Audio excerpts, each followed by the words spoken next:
Hello there, I'm Alan Stevens, past president of the Global Speakers Federation and the Professional Speakers Association of the UK, and a long-time friend and a huge fan of Warren Evans. And we're going to spend a little bit of time here with Warren. Some things have been going on, some developments that people have been hearing about, but we want to hear it from the man himself. So Warren, thank you so much for taking the time to do this. We really appreciate it. My pleasure.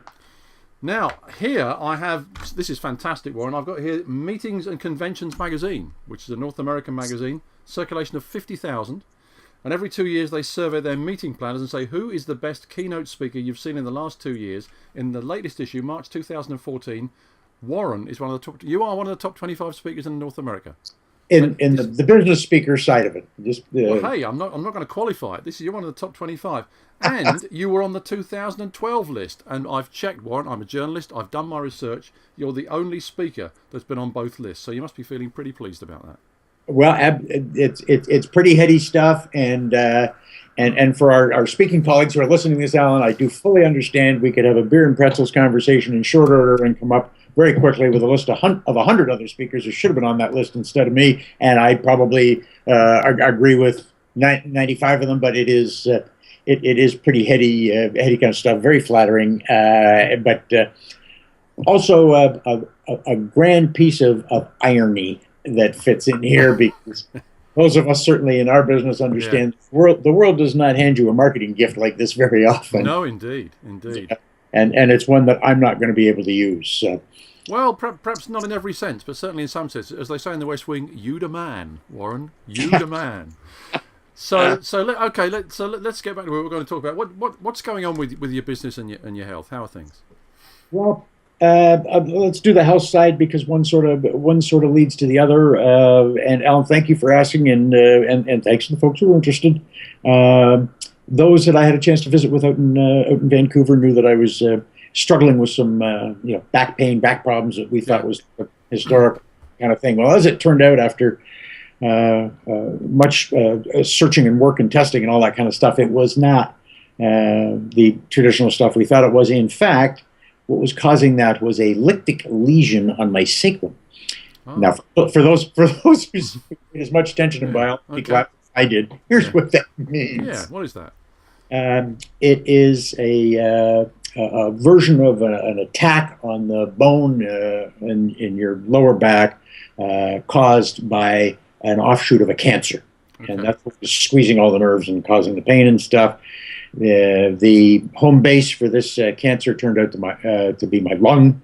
And so I have been diagnosed with what they call stage 4 cancer. Now, all stage 4 means is that it has spread to cells. The minute a cancer spreads, it becomes stage 4. But it is a kind of a cancer that you can't practically try and do surgery on. And frankly, Alan, you don't try and cure this. You treat it. Sure. So you've got treatment. What is the prognosis here, Warren? What do you think? Well, every cancer is different because every individual is different. But you can take some aggregate stats. Of people that start treatment in this kind of thing, as a total group, about 50% will get another full year, and about 20% of those will get a second full year, and then of course you've got that 1 or 2% that are still wandering around 8 years later, and nobody can explain it. They just defy all the odds. And that depends on how people react to treatment, and a whole pile of things. I am starting chemo. In fact, tomorrow morning is my first chemo. That's late April, so within a couple of months we'll have a better sense of what all this looks like for me. And so we're about two things, buying time and getting into that 1%. Well, you've always been in the 1% club, Warren, at least as far as I'm concerned. And I think this is one I'm particularly pleased to be in. Yeah. So, I mean, how are you feeling right now? And how are things with you right now? I'm feeling good. We've got a pain management regime that is working quite well. If I had an offshoot business, I could open a drugstore. Yeah. Probably not legally, but nonetheless, I've got some good meds. But we're in good spirits. It's obviously made some radical changes to my business. Sure. Sure. I'm no longer going to be doing what I've had the pleasure of doing for a lot of years. I'm not going to be getting off and on airplanes and going to speak at corporate and association events. That part of my business is over. I may still do a bit of mentoring and coaching of some colleagues and stuff as I've always done. I'd be happy to explain my opinion to the GSF leadership and others if they were to flatter me by asking for it. And I'm hoping to get to the odd event just to visit with folks and say we'll see how that goes out. But I certainly am not going to be using that top 25 list to be out for work. So that's that part's over. Well, but the thing is, Warren, you've never been short of an opinion, if I may say so, and I say that in the humblest and friendliest manner, as you know. And your opinion, I have to say, is valued more than almost any other opinion in the speaking world. You really are the man. Well, we'll make this fair warning then to some of those folks that make it my opinion whether they ask for it or not. Why change the habits of a lifetime, eh? I have more time on my hands. Look out. But finally, Warren, I guess this whole thing has made you sort of rethink and be philosophical and all that sort of thing. So, what's it kind of all meant?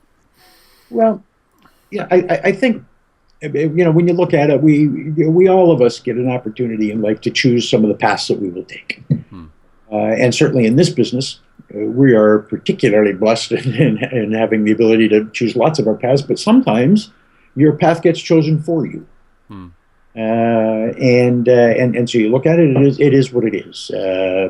You plan for the math, but you also recognize that the math says that somebody's got to be in that 1%.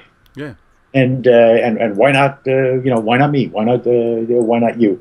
I'm looking at this. Susan and I are looking at this in a sense as a terrific gift. There are thousands of people around the world who will leave their house this morning and never come home.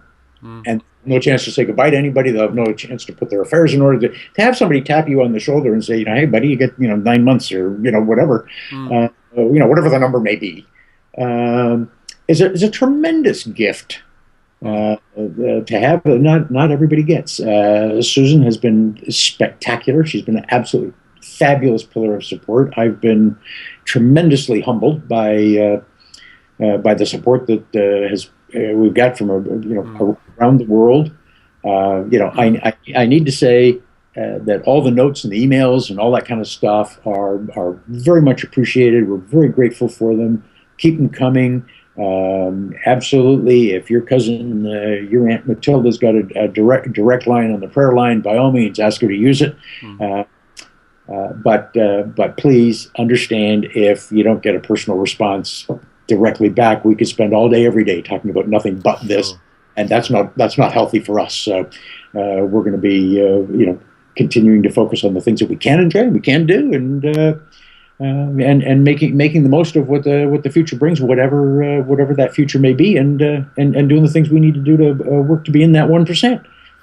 And Warren, I mean, speaking for myself, I've always seen you as a great friend, as a mentor, as an example, as someone to look up to.